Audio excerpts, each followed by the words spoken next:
সব প্রতিবারে নিয়ে আপনার সামনে নতুন আরেকটি ভিডিও নিয়ে চলে আসলাম।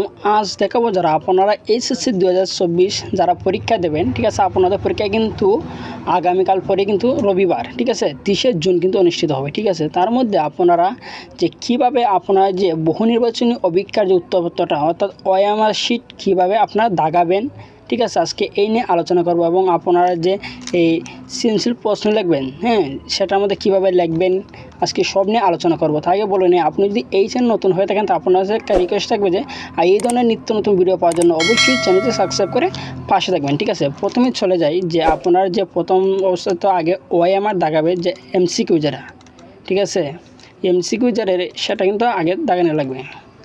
এখানে এমসিকিউর যে এখানে দেখতে পাচ্ছেন এই ধরনের কিন্তু একটা দেওয়া থাকবে পেপারের মধ্যে কিন্তু আপনার যে 30টা এমসিকিউ দেওয়া থাকবে। দেওয়ার পর এখানে যে উপরে যেটা আছে যে এসএসসি পরীক্ষা, এইচএসসি পরীক্ষা অনার্সে 201 দেওয়া থাকবে। আপনার পেছনের যে সাইড লাগাই দিবেন, অর্থাৎ 2024 লাগাই দেবেন, ঠিক আছে। লাগানোর পর এখানে সব থেকে যে ভুলটা অনেকে করে কিন্তু প্রতি বছরই কিন্তু এই ধরনের ভুলের লেগা প্রায় 3 থেকে 4,000 শিক্ষার্থী কিন্তু এই ধরনের ভুল হয় যে রোল নাম্বার রেজিস্ট্রেশন নাম্বার লিখতে ভুল হয়, সেট কোড লিখতে ভুল হয়। সেট কোড লিখতে যদি ভুল হয় তাহলে কিন্তু আপনারা যে বিষয় সেট কোড লিখতে ভুল হবে সেই বিষয় কিন্তু ফেল আসবে, ঠিক আছে। এই ধরনের কিন্তু প্রত্যেক বছর কিন্তু একটা সমস্যা হয়। তা আপনার সেই রিকোয়েস্ট থাকবে যে আমি বলবো যে প্রশ্ন একটা কম লেখেন, সমস্যা নাই, কিন্তু roll number registration number set কোডটা একবার ভালোভাবে বুঝে শুনে লিখবে, একটু সময় নিয়ে লিখবে, ঠিক আছে। পরীক্ষা পেপার পাওয়া এবং প্রশ্ন পাওয়ার পরেই কিন্তু প্রথম পেপারটা পাওয়ার পরে কিন্তু আগে এই জিনিসটা করবে। আমি এমসিকিউ 2টা বা 3টা কম দিবেন, সমস্যা নাই, ফেল আসবে না, পাস করতে পারবেন। কিন্তু রোল নাম্বার সেট কোড আর রেজিস্ট্রেশন নাম্বার যদি ভুল করেন একবার তাহলে কিন্তু অবশ্যই কিন্তু ফেল আসবে। অনেক সময় লিখে নেওয়া যায়, ভুল হলে কিন্তু অনেক সময় লিখে নেওয়া যায়, তারপরে কিন্তু এটাকে জায়গায় যায় কিনা আপনি তো আর জানেন না, ঠিক আছে। অনেক সময় কিন্তু যায়ও না, কিন্তু এদের অনেক কিন্তু মিস্টেক হয়, ঠিক আছে। তা আপনাকে বলবো একটু সময় নিয়ে করে দাগাবেন। এখানে যে রোল নাম্বারটা আছে যে 6টার সঙ্গে রোল নাম্বার, 6টার সঙ্গে রোল নাম্বার লিখবেন, লিখে সুন্দর করে সময় নিয়ে একটু দাগাবেন। দাগানোর পরে আপনারা এরা কিন্তু পরিচিত, যেহেতু আপনারা এসএসসি দিয়ে এসেছেন, এসএসসি কিন্তু এবার দিয়েছেন, তারপর আপনাকে আবার দেখাচ্ছি যাতে ভুল যাতে না হয়, ঠিক আছে। রোল নাম্বারটা লিখবেন, লিখে সুন্দর মতো দাগাবেন, তারপরে রেজিস্ট্রেশন নাম্বার লিখবেন, দাগাবেন। তারপর সেট কোডটা কিন্তু অনেকেই ভুল করে, কিন্তু সেট কোডটা খুব সুন্দর করে দাগাবেন। তারপর বিষয় কোডটা, ঠিক আছে, বিষয় কোডটা তোমাকে ইফেক্ট করে না, তারপর দাগাবেন। তারপর এখানে আছে যে কক্ষ পরিদর্শকের স্বাক্ষর, ওই যে স্বাক্ষরটার মধ্যে কিন্তু অনেক ভুল করে যে নিজের স্বাক্ষরটা দিয়ে দেয়, ঠিক আছে। এটা কিন্তু একটু দেখে শুনে দিন। কক্ষ পরিদর্শকের স্বাক্ষর, আপনার ক্লাসে যে টিচার থাকবে সে কিন্তু স্বাক্ষরটা করবে, সে তারিখ লিখবে, এটা আপনাদের কোনো কাজ না, ঠিক আছে। দিচ্ছে ওএমআর। এরপরে যে আপনার খাতা দেবে, খাতার মধ্যে কিন্তু এই ধরনের একটা পেজ থাকবে, এই ধরনের একটা পেজ থাকবে।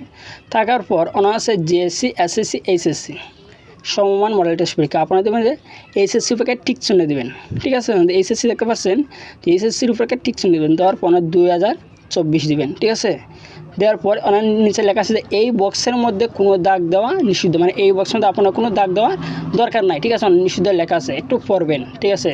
তারপর আছে অনেক পরীক্ষা আছে, আপনি যে পরীক্ষা দেবেন জিএসসি এসএসসি এইচএসসি দেওয়া আছে, যেহেতু আপনারা এইচএসসি দেবেন তার জন্য এইচএসসি কেন মার্ক করে দেবেন। এখানে মধ্যে অনেকে একটা ভুল করে যে জেল পেন ইউজ করে, অনেক ছাত্র আছে জেল পেন ইউজ করে যে কালো হওয়ার জন্য, বেশি কালো হওয়ার জন্য জেল পেন ইউজ করে, কিন্তু জেল পেন ইউজ করা যাবে না, ঠিক আছে। জেল পেন ইউজ করলে কিন্তু এটা কেটে দেওয়া হবে। প্রতিবার নেয় কিন্তু আগে যে ওএমআর যে রোল নাম্বারটা দিয়েছেন সেই রোল নাম্বারটা এখানে বসাবেন, বসানোর পরে কিন্তু আপনারা যে রোল নাম্বার এখানে দাগিয়ে নেবেন, দাগানোর পর যে রেজিস্ট্রেশন নাম্বারটা আছে সেই রেজিস্ট্রেশন নাম্বার নিয়ে এখানে দাগিয়ে নেবেন, দেওয়ার পর বিষয় কোডটা দিয়ে দেবেন।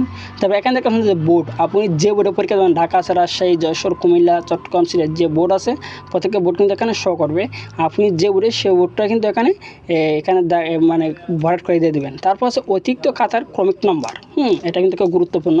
আপনারা যে এক্সট্রা যে পেজটা নেবেন সেই পেজটা নেবেন না, অন্য একটা পেজ নেন, এই পেজে কিন্তু একটা কীটা করবেন যে ভরাট করবেন। ভরাট করার পর আপনি এক্সট্রা পেজের উপরে কিন্তু এই ধরনের একটা নাম্বার থাকবে, এখানে দেখতে পাচ্ছেন যে 42586944, এই ধরনের কিন্তু অতিরিক্ত খাতার মধ্যে একটা নাম্বার থাকবে, এই নাম্বারটা এখানে লিখে দেবেন।